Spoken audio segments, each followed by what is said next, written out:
Hi, everyone. Good morning.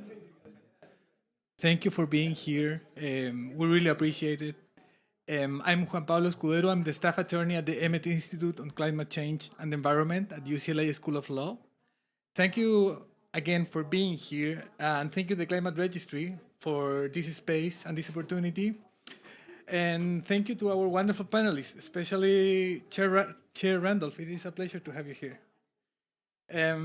After so many announcements this week, I'm glad that I don't need to explain how critical methane is for methane mitigation. Methane has been one of the stars of this COP, and for good reasons, and that is good news, I think. The advances in new way of methane monitoring are one of the reasons we are now seriously thinking that it's possible to tackle methane emissions effectively. And we're here to discuss the regulatory implications of methane monitoring for law and policy. And I think we couldn't have a better panel here. So thank you all for being here. Let me introduce our wonderful panelists.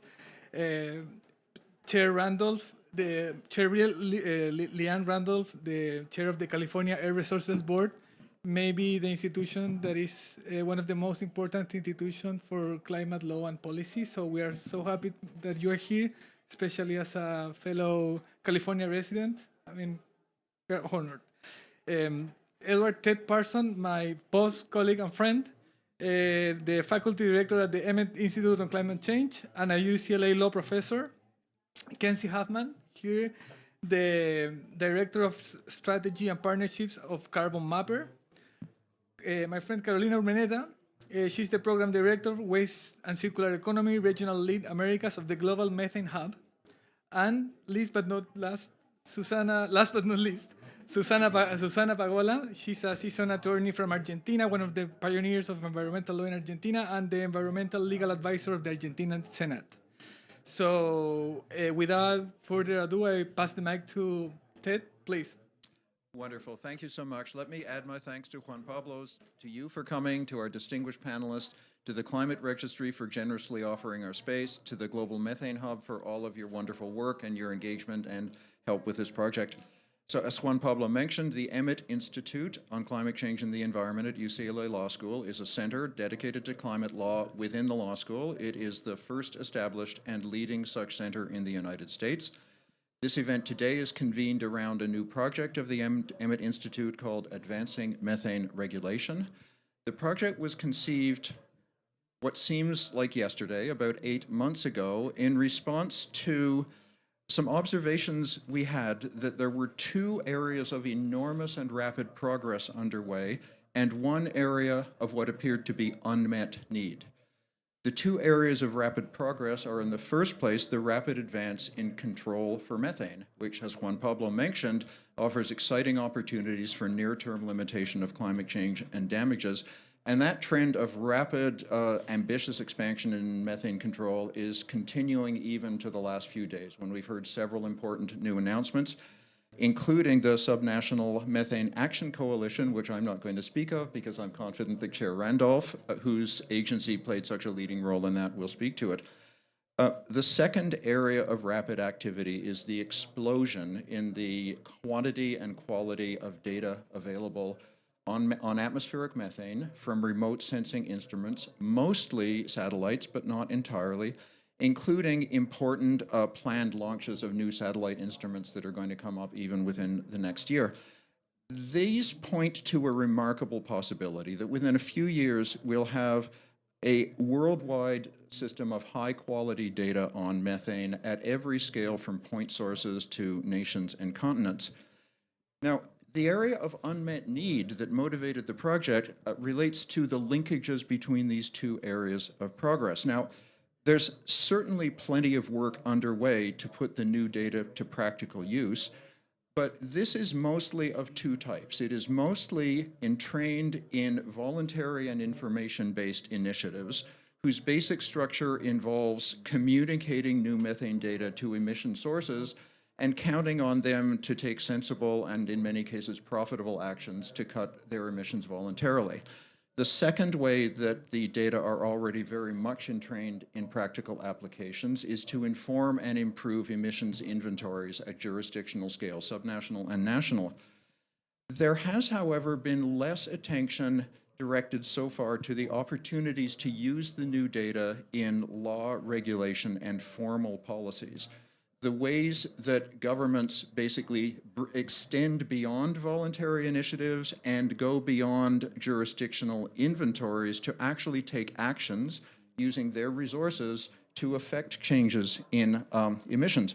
Now, of course, I do not mean to suggest that there is no activity underway. In fact, there are a few leading jurisdictions, notably including California, sitting here beside me, that have begun to do this in very creative ways. But this is still a very recent and in some respects a kind of a tentative activity, because the implications, the opportunities, the limitations of the new data are really not understood. It's not yet entirely clear all of the specific ways that the new data can be used in formal policy and regulatory settings, how they interact, for example, with all the procedural and evidentiary requirements that come into play when you're not speaking about just sort of collegial voluntary interactions, but you're deploying the authority of the state and you're doing things that have real consequences, whether it's a policy that confers rewards for reductions or a regulatory system that requires reductions.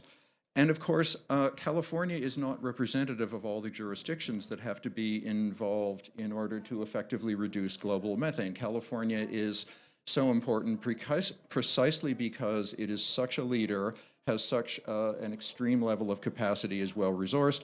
And so other jurisdictions with less experience, capacity, and especially resources face different and additional challenges in receiving, interpreting, and putting to use the new data.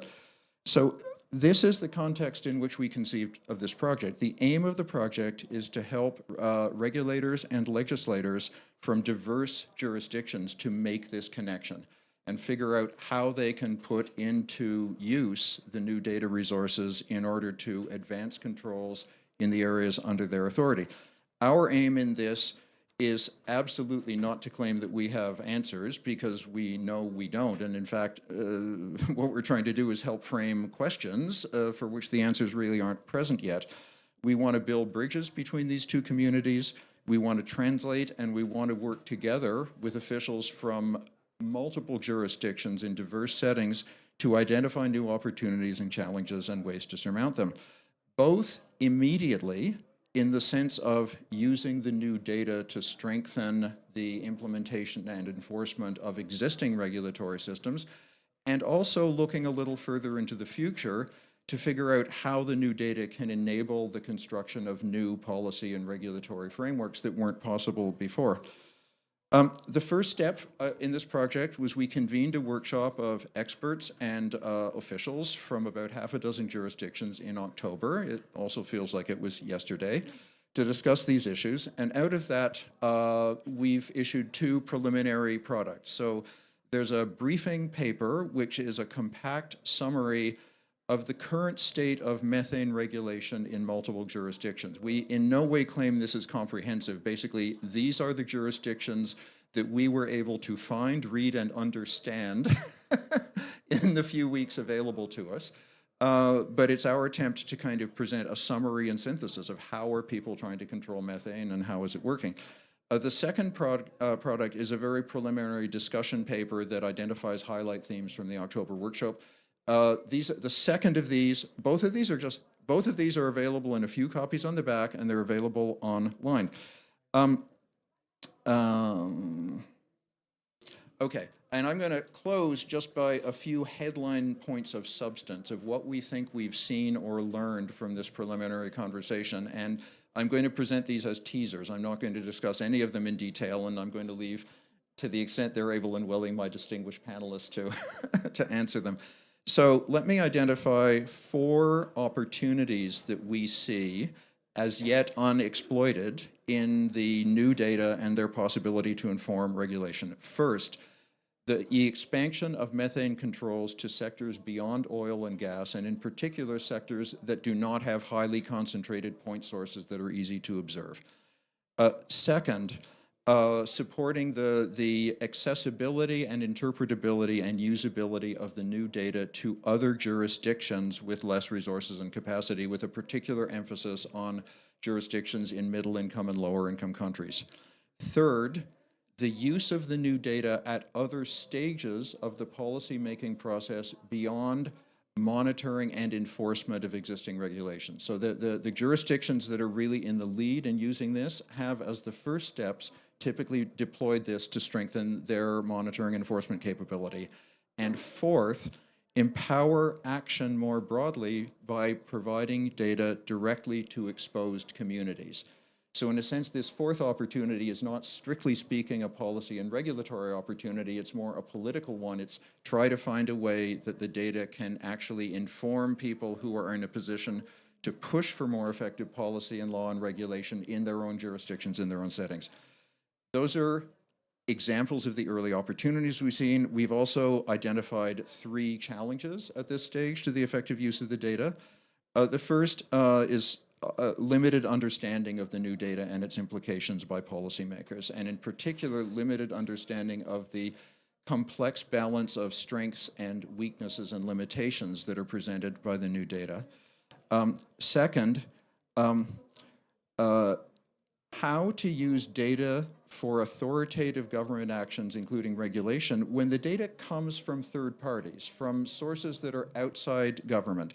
Third parties that are diverse in their organizational forms and their business models. So they can be NGOs, they can be other governments, they can be commercial providers, and data from institutions that are in many cases foreign.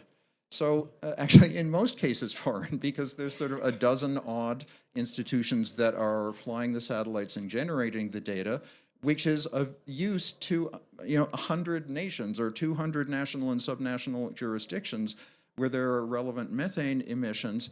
And it's a little strange to be making law and policy based upon something that you learn from a company based in another country, or an NGO based in another country, or an organization whose business model involves selling the data to the sources, and then they have control over what gets released. So challenges: limited understanding, how to use data from outside your organization, outside your government. And the third one is a sort of a longer term issue. It's thinking about the continuity and the reliability of the availability of data over time. If you're a responsible official in a jurisdiction and you're working to make new legislation or a new regulation that depends upon the availability of data, it's sort of a consequence of this. It comes from somewhere else, because you have to wonder, is it going to be available in 5 years and 10 years? What is the business model of the organization that's providing the data? Are they going to have a reliable stream of revenues? Will their business model support continued universal and free access without passing through some third party that might have an interest and might result in biased data coming out? So you hear the good news and not the bad news. So as I said, those are teasers. Those are highlights of what we think we're beginning to learn in exploring this issue. We're very much at the beginning of this project. This side event is our attempt to begin to broaden the conversation, to bring you folks and your colleagues and others in, and to help us explore together how this might be used. And with that, I'm going to turn it over to my distinguished co-panelists. Thank you.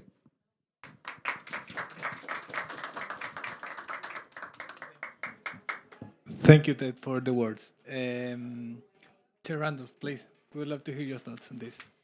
Okay, I'm going to share a little bit about what we're doing in California on methane issues. First of all, as Ed mentioned, California announced the Subnational Methane Action Coalition. We started it at Climate Week. We had 6 other signatories, and we officially rolled it out here in Dubai, and we now have 15 signatories. Yay! It's similar to the Global Methane Pledge in that the goal is to be a partnership that facilitates information sharing and strategy conversations, technical exchanges. But the Global Methane Pledge was at the sort of national government level. But the reality is that a lot, not all, but a lot of methane regulatory strategies are deployed at the subnational level. The folks who are regulating landfills, the folks who are regulating oil and gas facilities, and so having that subnational interaction was a really important step forward, we think, and we're really looking forward to bringing it to life and ensuring that the engagement is really robust and effective. And we really want to support that concrete action, share regulatory strategies, and of course, figure out data sharing opportunities. So stepping back a bit in California, our methane regulatory strategy really started in 2016 when the state legislature adopted legislation to require the reduction of methane. It was basically a short-lived climate pollutants bill to really tackle short-lived climate pollutants in a lot of areas, and it included a requirement to reduce methane levels 40% below 2013 levels by 1990. And the Air Resources Board published a short-lived climate pollutant strategy that sort of laid out some of the different strategies around methane reduction. And we have been hard at work with our sister agencies deploying those strategies ever since. And so it takes the form of landfill regulation to regulate emissions from landfills. It's taking the form of extensive incentive programs to reduce methane from dairy operations.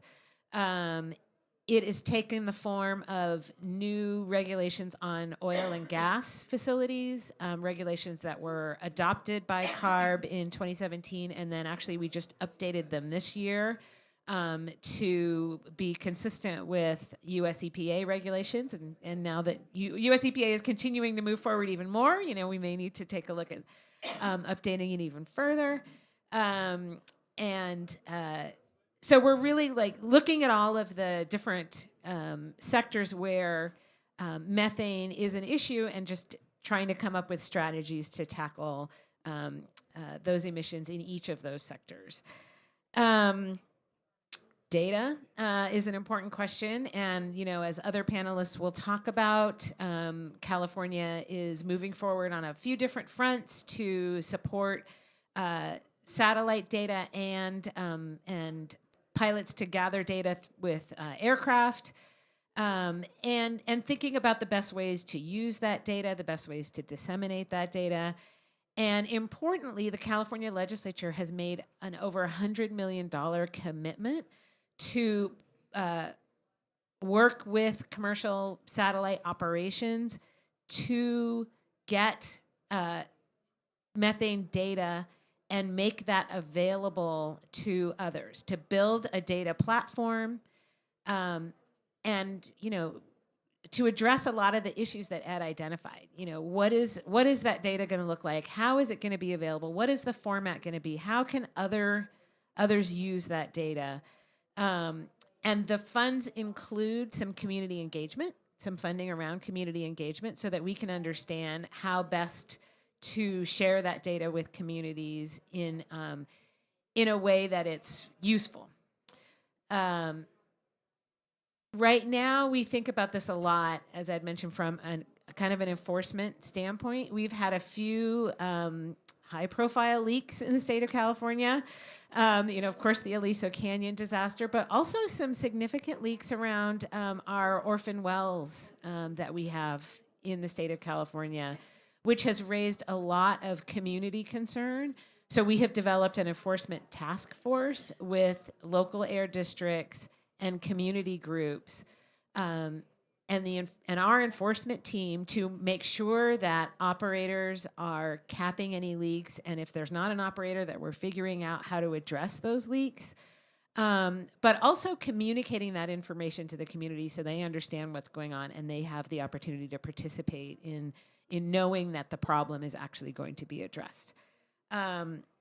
So that's a lot.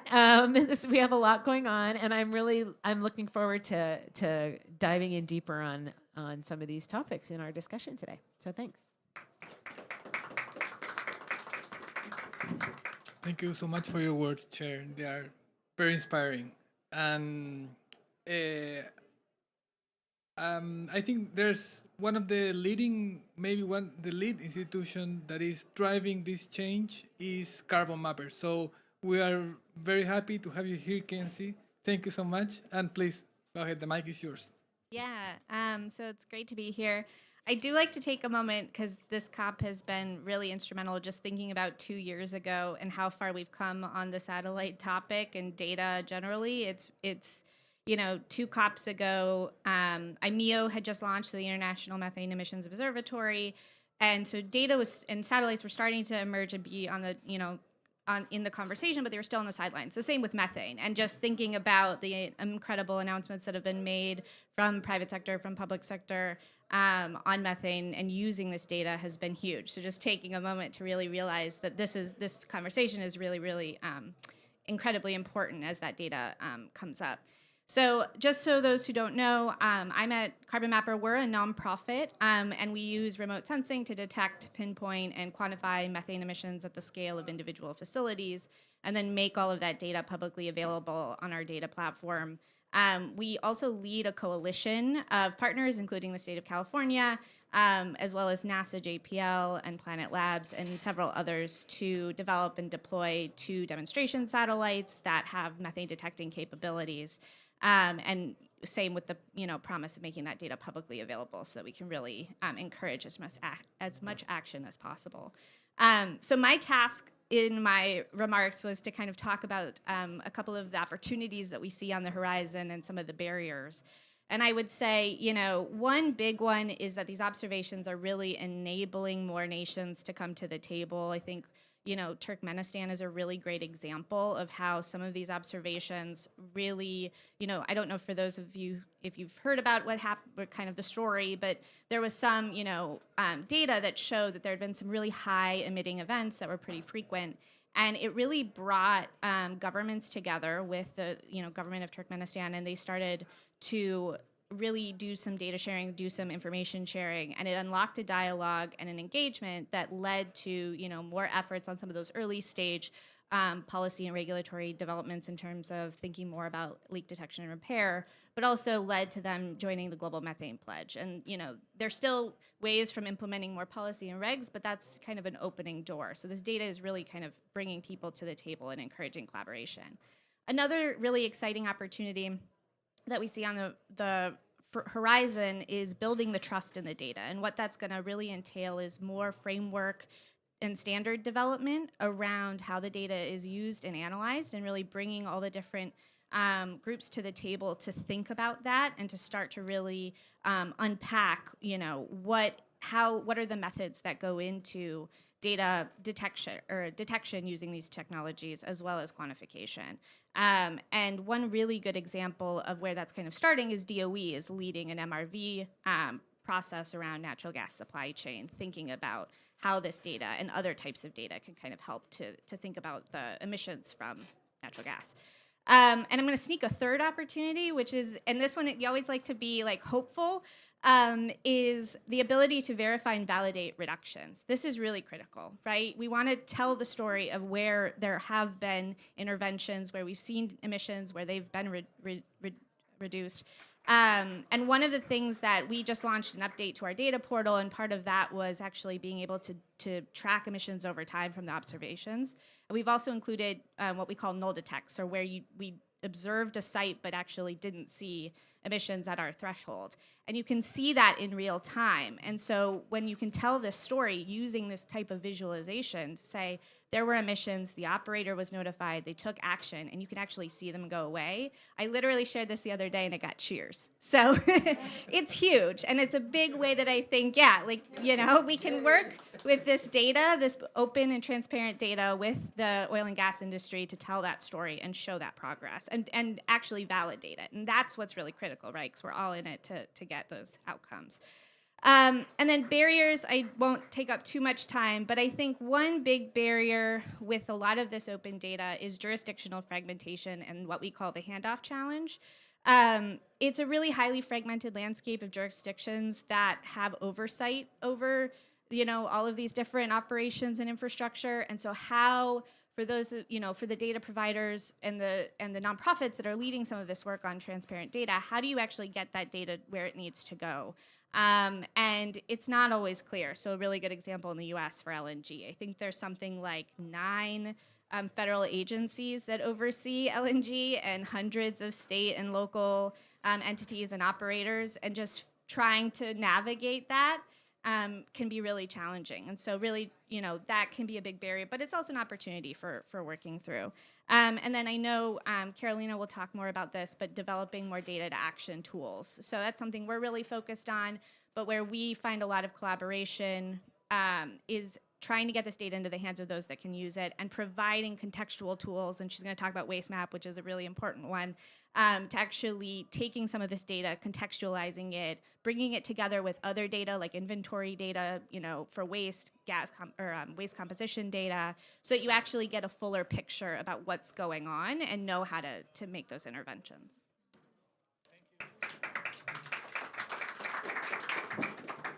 Thank you so much, Kenzie. Perfect. Now we'll pass the mic to Susana. She will speak in Spanish, but our dear friend Marcelo will make the translation. So, please.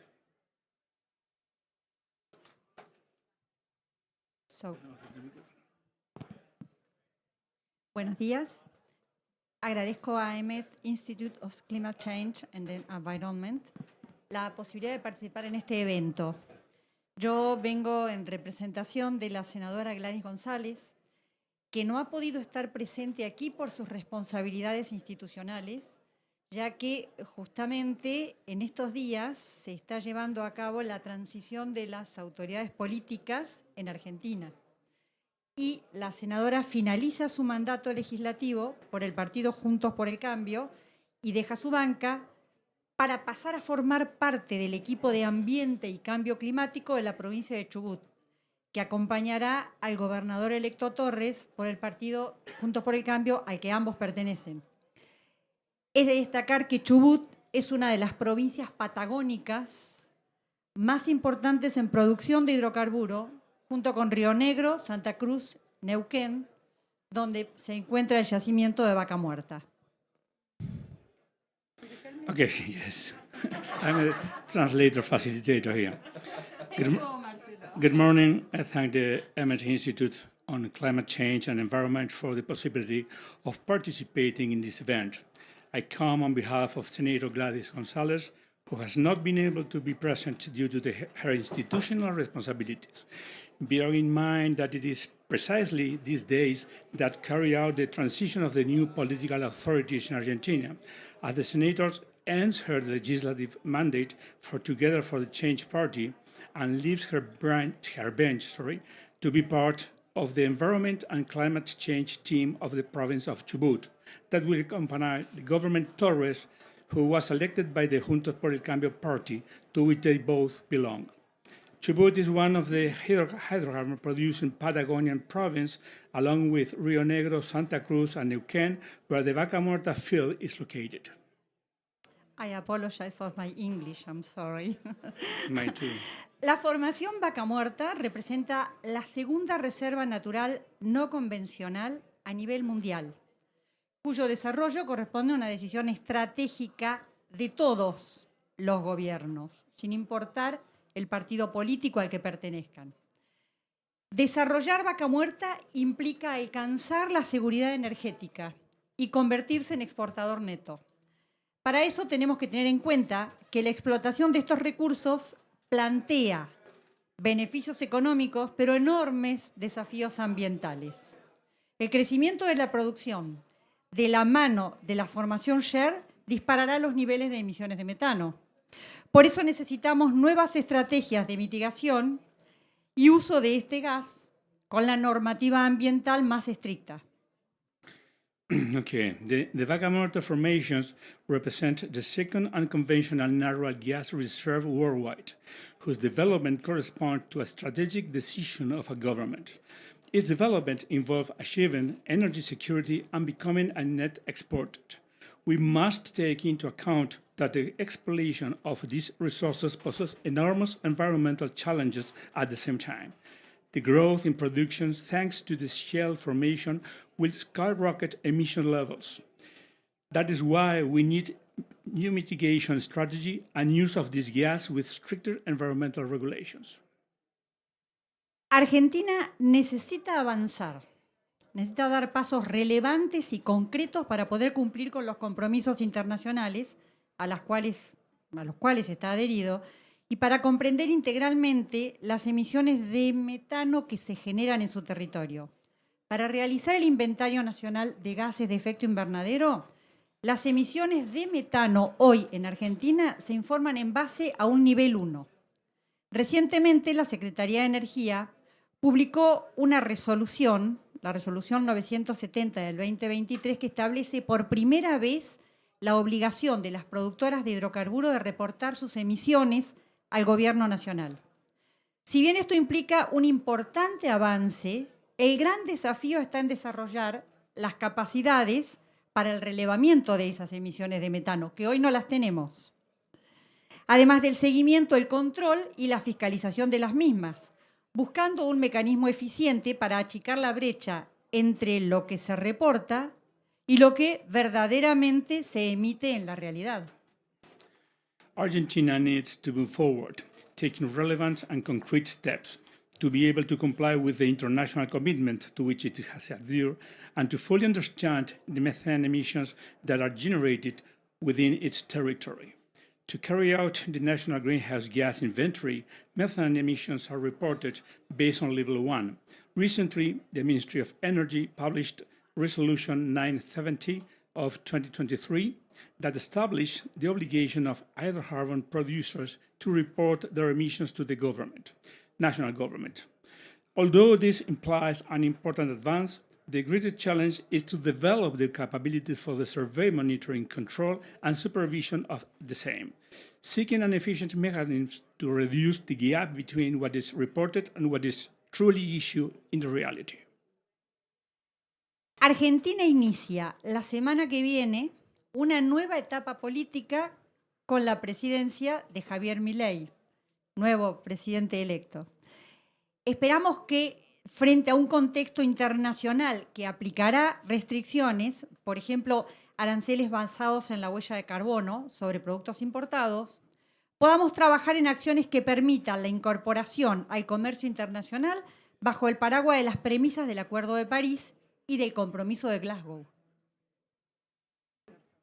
Argentina begins a new political stage next week with the new president of Javier Milei. We hope that in the face of an international context that applies restrictions, including tariff taxes based on the carbon footprint on imported products, we can work on actions that allow the incorporation into international trade under the umbrella of the premises of the Paris Agreement and the commitment to Glasgow. Reducir las emisiones de metano es uno de los pasos más eficaces que puede tomar el sector energético, eso lo sabemos, para mitigar el cambio climático a corto plazo. En ese marco, la senadora Gladys González es autora de un proyecto de ley de presupuestos mínimos de protección ambiental para la gestión de emisiones de metano en el sector de hidrocarburos. En un proceso público y consultivo, en armonía con el convenio de Escazú en Argentina, que Argentina lo tiene como normativa interna, se deberá elaborar y publicar en el plazo de un año, a partir de la sanción de la ley, los lineamientos del plan de reducción de emisiones de metano. El objetivo es establecer una línea de base con el objeto de cuantificar las emisiones en los diferentes segmentos de la industria de hidrocarburos. Se establecerán límites de intensidad de emisiones, los cuales se irán reduciendo paulatinamente a partir del 2050. Los límites establecidos deben estar en líneas con las NDC y los compromisos asumidos en el país en materia de cambio climático. Además, los sujetos obligados podrán generar créditos de compensación y créditos de metano para dar cumplimiento a sus obligaciones. Estos créditos podrán ser comercializados o transaccionados. Hoy contamos con un sistema de medición, como ya dije, de nivel 1. Es decir, que el inventario se construye en base a un nivel de producción que reportan las empresas a la Secretaría de Energía se separa por producción por provincia y luego se aplican los factores de nivel 1 al PCC 2019.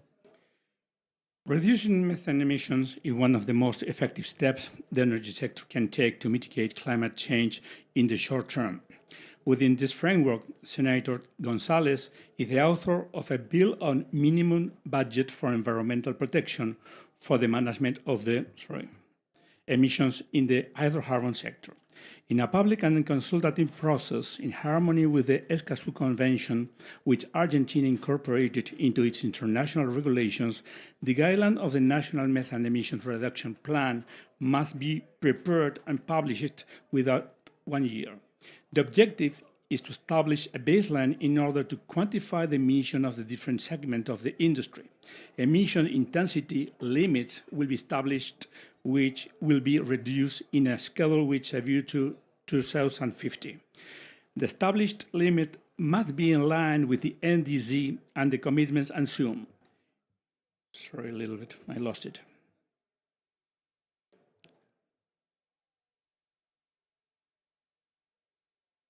NDC, sorry.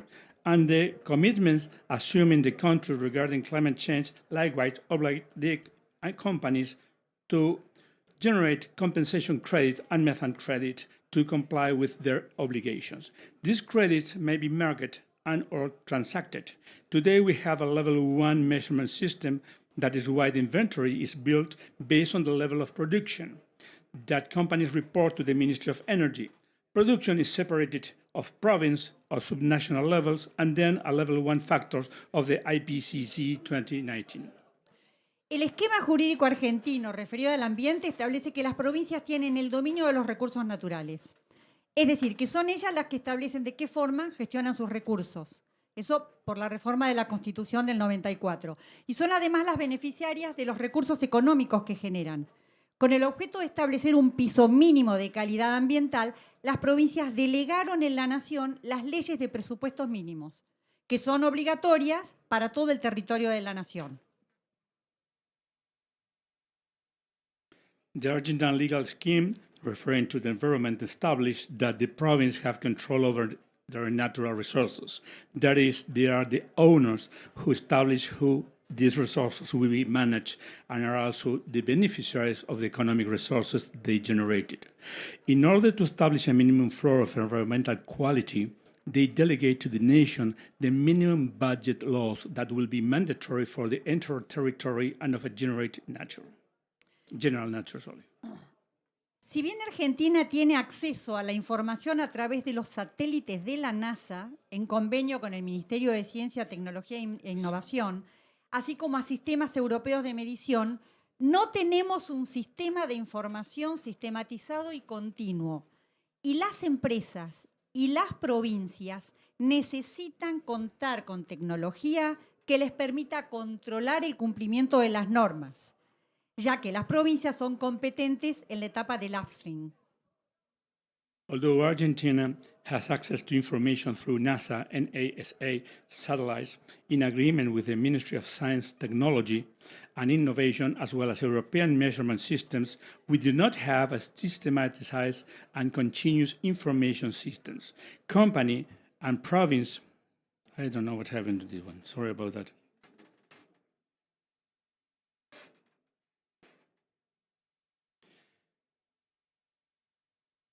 Companies and provincial states need to have technology that allows them to monitor compliance with regulations since they are competent in the upstream.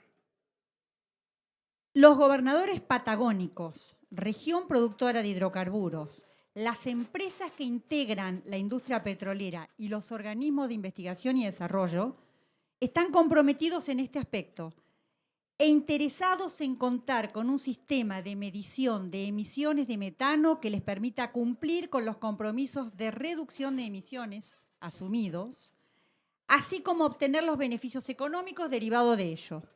Como quedó dicho, Argentina mide las emisiones de metano en un nivel 1, pero las provincias patagónicas podrían estar interesadas en contar con información real más precisa, que permita identificar la ubicación de las fuentes, la oscilación de las emisiones, así como el tipo de actividad del que proviene.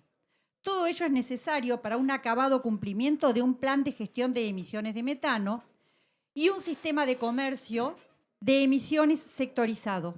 Por otra parte, contar con un inventario de emisiones por provincia permitirá adecuar los esfuerzos y las acciones a desarrollar con mayor eficiencia y resultado. The Patagonian governs a hydrocarbon-producing region. The companies that make up the oil industry and research and development organization are committed to this aspect and interested in having a methane emissions measurement system that allows them to comply with the commitments of a reduction of assumed emission as well as obtaining the economic benefits derived from it. As mentioned, Argentina measures methane emissions at level 1, but the Patagonian province could be interested in having more precise information that allows them to identify the location of the sources, the oscillation of the emission as well as the type of the activities of which they are involved, and where they come from. All of this necessary for complete compliance with a methane emissions management plan and a sectorized emissions trading system. On the other hand, having an inventory of emission by province or by subnational areas will allow us to adopt the effort and actions to be developed with greater efficiency as a result. Dicho así, las provincias tienen la intención de implementar iniciativas locales relacionadas con el control de las emisiones de metano, sin perjuicio de las acciones que podría llevar adelante el gobierno nacional. That being said, the province intends to implement local initiatives related to the control of methane emissions without prejudice to the action that the national government could carry out. Thank you, and in the next opportunity, I promise to speak in English.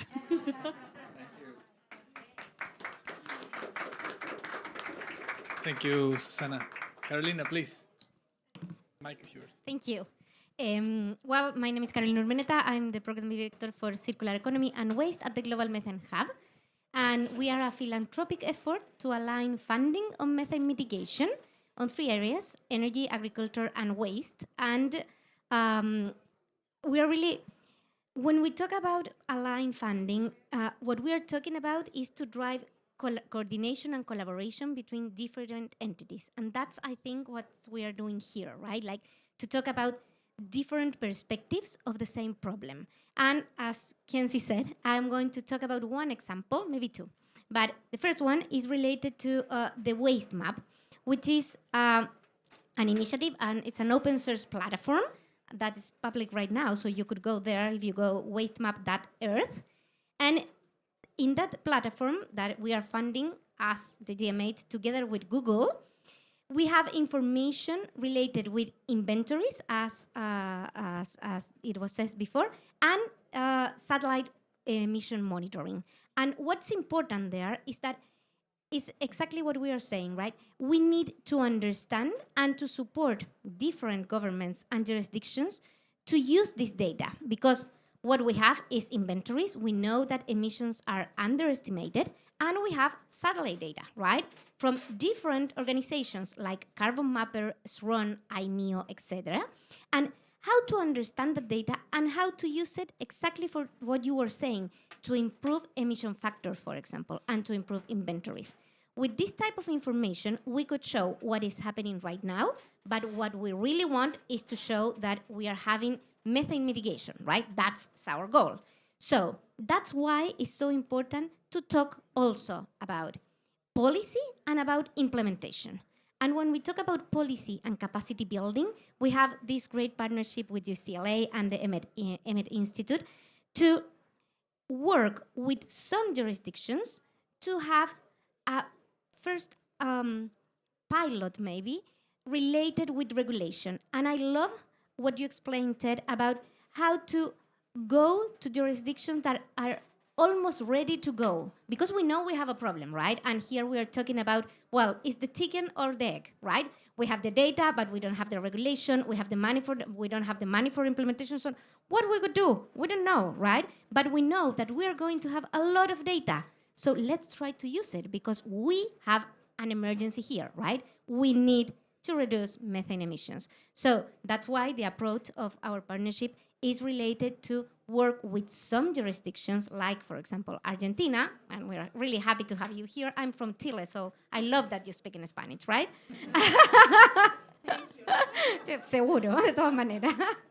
And to have, that information to showcase what we are doing. And I'm going to end with this idea, right?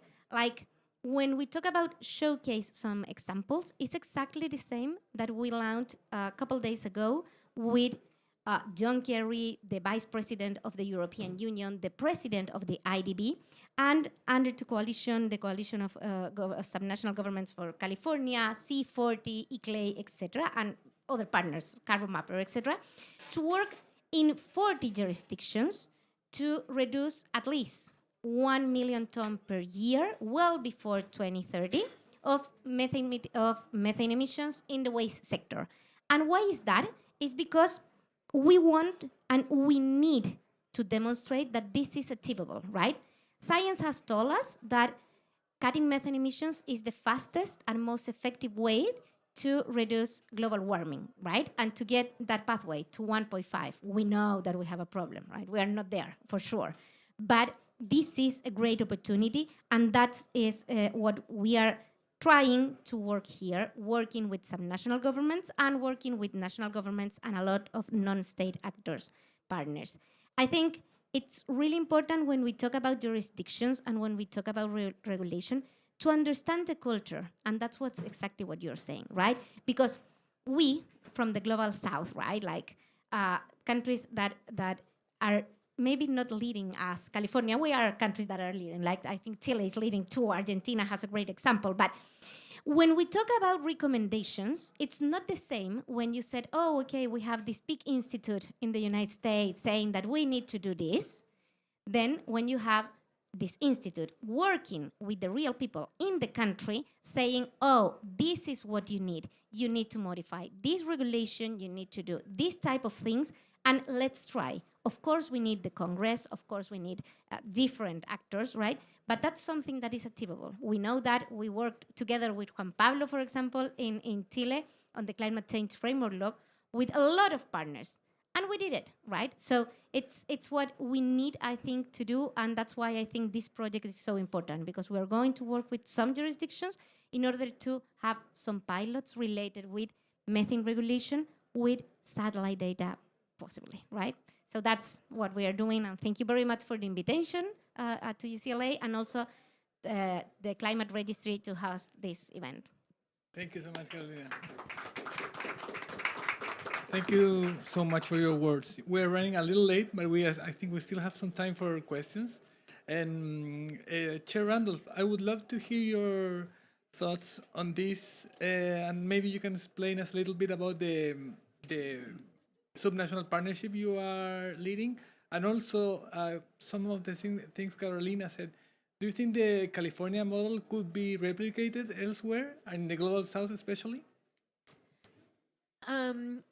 Yeah, I mean, I think this conversation about really being local about these strategies, really understanding what the sources are and what the strategies are from the local level, rather than just, okay, here is this sort of list that you have to choose from. I think really lends itself to a lot of progress, and to me, that's a lot of where the potential around the Subnational Methane Action Coalition is, right? Because different jurisdictions can have different strategies, and then share that information and tweak it, right? Tweak the solutions to be more consistent with what that jurisdiction needs.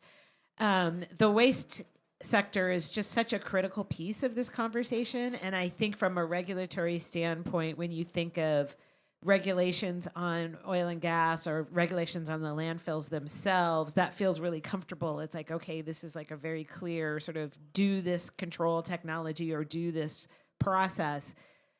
But there's also the human component of it, of we need to stop a lot of this waste from showing up in the landfill and creating the methane anyway. And that's an area in California, frankly, where we're behind, right? We need to make more progress on diverting organic waste out of our landfills. So that's another great opportunity for information sharing. Like, you know, how does your jurisdiction do it? What are the waste sort of processes that, you know, the collection processes you use, and how are you changing those collection processes to address this problem? That kind of conversation, I think, is where the opportunity for the Action Coalition can really come to fruition. Thank you so much. And building up on that, Kenzie, I would love to hear your thoughts on what do you think are the highest value opportunities for using these technologies for law and policy? Yeah, so I think one of to kind of build on this context, cultural context, and capacity thread is that the data itself from these technologies is also really complex, and it in a lot of ways can not be as accessible as it needs to be. And so there's a lot of data action tools that are coming online, but also it's a huge opportunity, I think, for there to be more collaboration between the science community, especially in the Global South, especially regionally, bringing them into the conversation, developing their familiarity with this type of data so that they can be advocates and work with policymakers and be at that intersection. We did some aerial surveys in Latin America in partnership with Global Methane Hub earlier this year, and this was a really critical element of how we engaged in Colombia, for example. So the National University was a huge partner of ours in working with the Ministry of Energy and Mines to actually translate that data and make it more accessible to them. So that's a huge opportunity. I would say the other kind of pieces that I'll just briefly, because I know we're running over, is thinking about flexibility and pathways for adoption and application of this data into the processes. I think there's a lot of questions around, well, is it perfect? We maybe can't use it. Finding creative ways to bring it into the fold in policy, in the legal frameworks, but not necessarily having it to be fully perfect in those contexts for actually reducing mitigation. There's a lot of tools coming online soon, and we want to make use of them as soon as we possibly can. And then the third is really supporting the durability of these policies to leverage this data, and actually thinking about that for the long term, because I think that's one of the pieces in a lot of our political environments where sometimes these regulations come in or they leave, and just kind of finding ways to actually build durability in so that there's more consistent use of this data going forward. Right. Thank you. And Susana, what do you think is the importance of improving monitoring systems for a country like Argentina? El micrófono. The great challenge for Argentina, both from the private sector and from the government, is to narrow the gap that exists between the volume of methane that emits and the volume of methane that is currently reported. Okay, we are a big gap. So we must strengthen the capability and the tools of companies so that they can control emission, and as well as the national and local state, that they can carry supervision and the obligations assumed. Okay, have adequate load and promote the transparency and information, avoiding overlapping control. That is very important. This also implies having financing for transfer and installation of appropriate technology. Right, that's right. Actually, your English was good.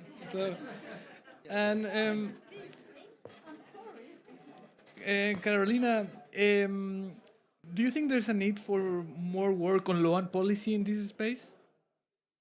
local policy or For law, more work for regulatory and law and public policy work.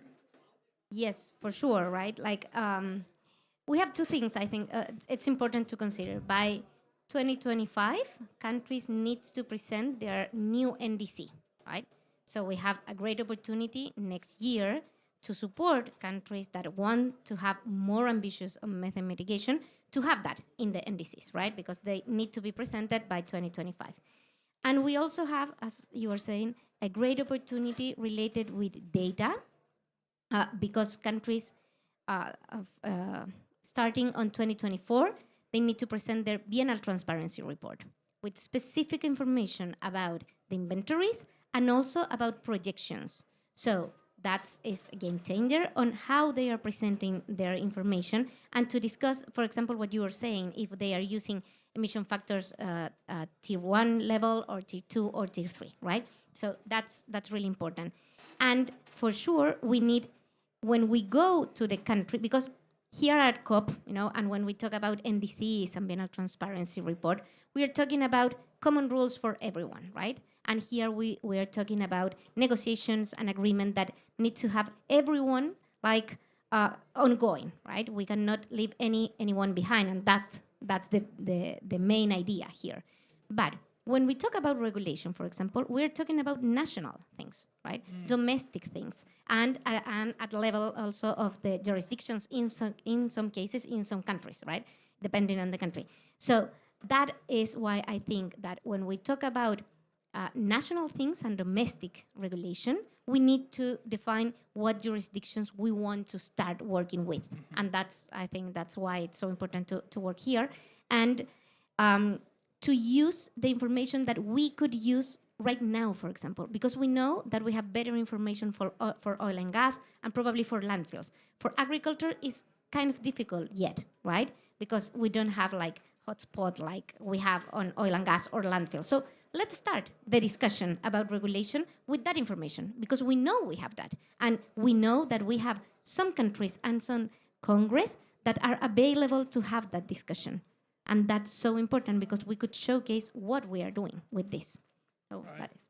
Thank you so much, Carolina. I think we have 1 hour slot, but we're fine with 5 minutes more of them. So, Ted, I would like to hearing your closing remarks here, and I'm sorry, and and ending with some ideas on how this flood of new information could inspire or allow new ways of regulating methane. Well, thanks, JP, and it's a great way to close. And in case we run out of time, can I just express my gratitude to with these wonderful presentations? So we've talked about a number of very important, practical, concrete, near-term ways that the data can be put to use to give more effective controls through regulation and other means.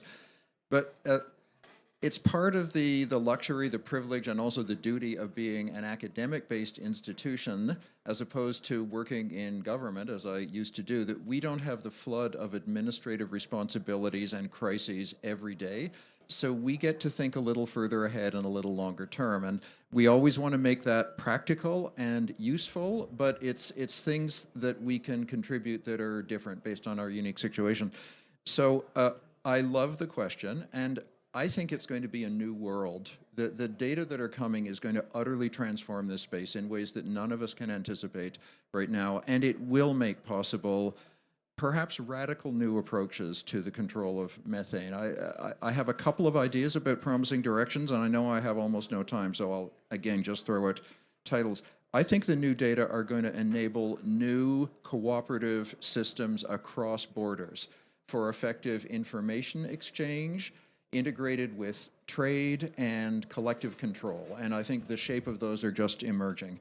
Second, I think the new data are going to enable new regulatory forms that will effectively push incentives onto more diffuse sectors of emissions. So we've spoken mostly about oil and gas, and mostly about point sources in waste sectors and some in agriculture that are kind of obvious. But there's an awful lot more.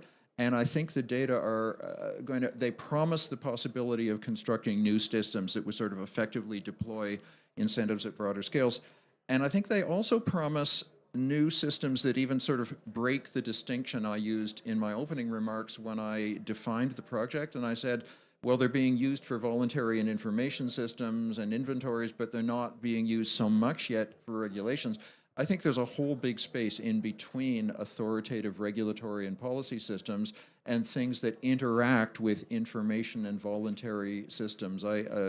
At the workshop, we heard a very exciting presentation from regulators in the American state of Colorado who have a unique situation based on some prior statutes that they've been able to use the new data to push incentives onto oil and gas operators to reduce in places that the state did not have the authority to make them reduce. I mean, in a sense, the thing that's exciting about it is the way they've leveraged their authorities kind of outside. And I think that's just one early example of a space of opportunities of which there are going to be many, very diverse across different jurisdictions, different statutory contexts, and so on. But so, thank you. Thank you so much, Ted. And thank you all for being here. I wish we had more time. I will continue talking about this for hours. And we really appreciate your presence. And also thank you, Kara Horowitz, our executive director, the heart, engine, and brain of this project and the Emmett Institute. And so I hope you have a great day, and thank you for being here today with us.